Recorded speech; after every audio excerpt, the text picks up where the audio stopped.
Rapaziada, Flamengo em 2023 é uma completa bagunça. O pior é que a gente sabe que tudo que está acontecendo hoje é reflexo de uma sucessão de erros que a diretoria do Flamengo vem cometendo na gestão do futebol, que não é de hoje. A diferença é que anteriormente todos esses erros cometidos na gestão do futebol eram mascarados por títulos que o Flamengo conquistava mesmo com planejamento todo errado. Só que essa conta uma hora ia chegar. E agora em 2023 já chegou essa conta. E rapaziada, tá difícil.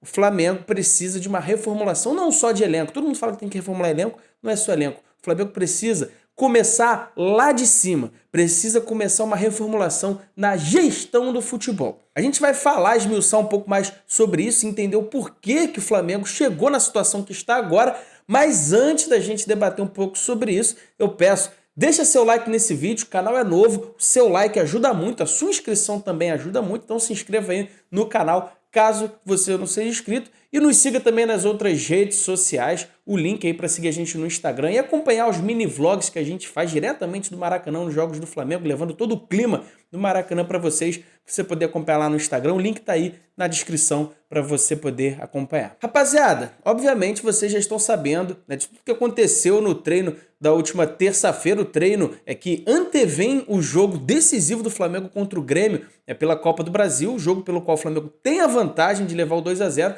mais que pelos desempenhos nos jogos anteriores, tá todo mundo com medo do Flamengo perder essa vantagem, né? Não é nada garantida a classificação do Flamengo, já falei isso em outros vídeos aqui no canal, né? E tá todo mundo com medo. E no treino que antecipou esse jogo decisivo contra o Grêmio, nesta quarta-feira, né? Teve a situação da troca de socos entre o Gerson e o Varela, né? Eles se desentenderam ali no treinamento, né? O Gerson deu uma chegada mais forte no Varela, o Varela não gostou, foi tirar a satisfação, os dois saíram do treino e aí lá na parte interna do clube, né? O Varela continuou tirando satisfação, foi pra cima do Gerson e o Gerson, né? Gerson carioca, cria do subúrbio carioca, né, não se rendeu pro uruguaio, respondeu o uruguaio, deu um socão nele, né, fraturou o nariz, né, do Varela. Eu tô brincando aqui, mas essa é uma situação, né, muito séria e que expõe toda a omissão, todo o amadorismo do Flamengo na gestão do seu futebol, né? Vale lembrar que, não tem nem um mês, tem 3 semanas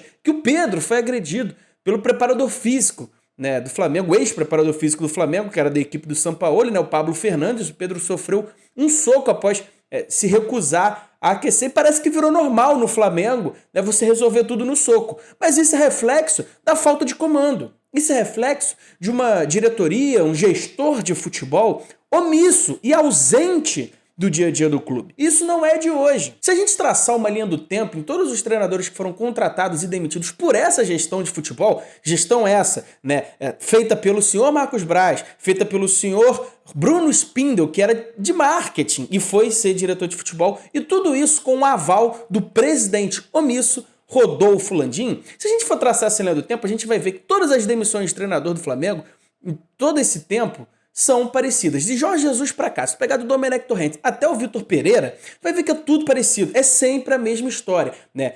Aos poucos vai se falando que o treinador vai perdendo o grupo, vai perdendo o vestiário, os jogadores vão ficando insatisfeitos com o trabalho, vão ficando insatisfeitos com ali o estilo de jogo. Aos poucos os treinadores vão ficando cada vez mais isolados até que eles são demitidos. Isso é um método da diretoria do Flamengo. Isso é um método que esse grupo tem, que esse grupo que gera o futebol tem para demitir os treinadores. E por que eles fazem isso? Eles são omissos no dia a dia do clube, principalmente o senhor Marcos Braz. Enquanto acontecia tudo aquilo que aconteceu no treino de terça-feira, a briga do Gerson com o Varela, a troca de socos, né? O Marcos Braz estava numa reunião na Assembleia, né, na Câmara dos Vereadores do Rio de Janeiro. Marcos Braz é vereador e nesse momento ele estava lá numa reunião na Câmara dos Vereadores. Tudo bem, eu sei que o diretor de futebol do Flamengo, qualquer outro diretor de futebol, vice-presidente, não ganha nada, eles não recebem dinheiro, né, eles não têm salário para exercer essa função, eles exercem porque eles querem. Então eu entendo que um diretor, um vice-presidente de um clube de futebol, do Flamengo especificamente, precisa ter uma profissão por fora até porque tem que se manter. Mas não dá para um diretor, um vice-presidente de futebol, querer conciliar um cargo de vice-presidente com um cargo de vereador. 2 cargos importantes que necessitam de atenção basicamente 24 horas por dia. E aí acontece isso, o Marcos Braz ele não é presente no dia a dia do Ninho. O Marcos Braz ele não sabe o que acontece no dia a dia do Ninho. O que acontece? Fica tudo nas costas do treinador. Eu não vou nem falar aqui do Sampaoli, porque não é exclusivo com o Sampaoli. Isso aconteceu com todos os outros treinadores que passaram pelo Flamengo. Né? O que acontece? O Marcos Braz ele contrata o treinador e joga lá e fala, amigão, olha só, agora você é o treinador do Flamengo. Só que a sua função não é só treinar o time, não é só pensar no estilo de jogo, não. A sua função é ser o treinador, pensar no estilo de jogo, escolher os jogadores que você acha melhor, mas você também tem que ser psicólogo, porque aqui a gente acha que não precisa de psicólogo, e se o jogador quiser psicólogo, né, ele que venha pedir pra gente, então você vai ter que ser psicólogo, você vai ter que fazer o papel de diretor de futebol, uma vez que a gente não vive o dia a dia do Ninho, quem gera futebol não vive o dia a dia do Ninho, então você vai ter que fazer funções que deveriam ser feitas por mim e pelo Bruno Spindel, né? Funções essas na qual você tem que gerir ali o vestiário de qualquer maneira. Então, meu amigo, você faz 3 em 1. Se a coisa desandar, o que a gente faz? Joga a responsabilidade toda pra você, joga a culpa toda pra você, vai falando que você tá isolado, que você perdeu o elenco e pronto, manda você embora, traz outro treinador. Essa é a fórmula do Flamengo. Desde o Domenech Torrent até o Sampaoli, o Flamengo é assim. A diferença, como eu falei lá no início, é que até o ano passado o Flamengo trocava esse treinador, por exemplo, né? Saiu o Domenech Torrent, entrou o Rogério Ceni, ganhou o título brasileiro, aos trancos e barrancos, mas ganhou. Mascarou um pouco essa situação. Depois ele foi demitido na mesma situação. Veio Renato Gaúcho. Renato Gaúcho chegou na final da Libertadores, né? Não conseguiu o título ali, teve a infelicidade do Andrés Pereira ter escorregado, e aí foi demitido nessa mesma situação. Depois do Renato Gaúcho, chegou o Paulo Souza. Paulo Souza também não foi bem, viveu toda essa situação que a gente está falando, e quem veio foi o Dorival Júnior, que aí chegou, arrumou a casa e ganhou a Copa do Brasil e ganhou a Libertadores. Depois veio o Vitor Pereira, viveu a mesma situação, e o Sampaoli, que vive a mesma situação agora. Ou seja, vocês perceberam que é um método aí. A diretoria do Flamengo, a gestão de futebol do Flamengo, é amadora, é ausente do dia a dia. E acaba que sobra sempre para o treinador fazer o serviço sujo. E a conta de todo esse amadorismo chegou agora em 2023. E o Flamengo está uma completa bagunça. É um time completamente sem comando, com um presidente completamente omisso, que antes criticava o Bandeira de Melo, porque o Bandeira de Melo não tomava decisões ou tomava decisões erradas. O Bandeira de Melo, que foi apelidado de Banana de Melo pela torcida, botava a cara nos momentos ruins.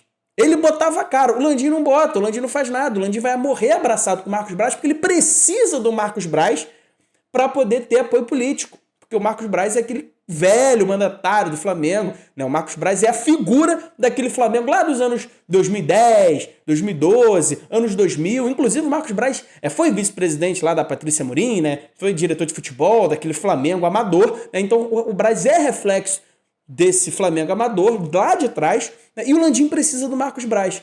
E aí, meu amigo, enquanto a diretoria do Flamengo, enquanto a gestão do Flamengo seguir esse método de trazer o treinador, empurrar tudo de responsabilidade para o treinador e se manter omisso, e se manter ausente no dia a dia, demorar a tomar decisões, não saber que tipo de decisão tomar, vai ser assim. O Flamengo não vai conseguir ir muito mais longe. Infelizmente, porque pelo dinheiro que o Flamengo ganha, pelo faturamento que o Flamengo tem, se o Flamengo fosse bem gerido no futebol, esquece, amigo. O Flamengo ia dominar o futebol brasileiro. É isso, rapaziada. Mais um vídeo aqui em tom crítico. 2023 não tá fácil, a conta chegou.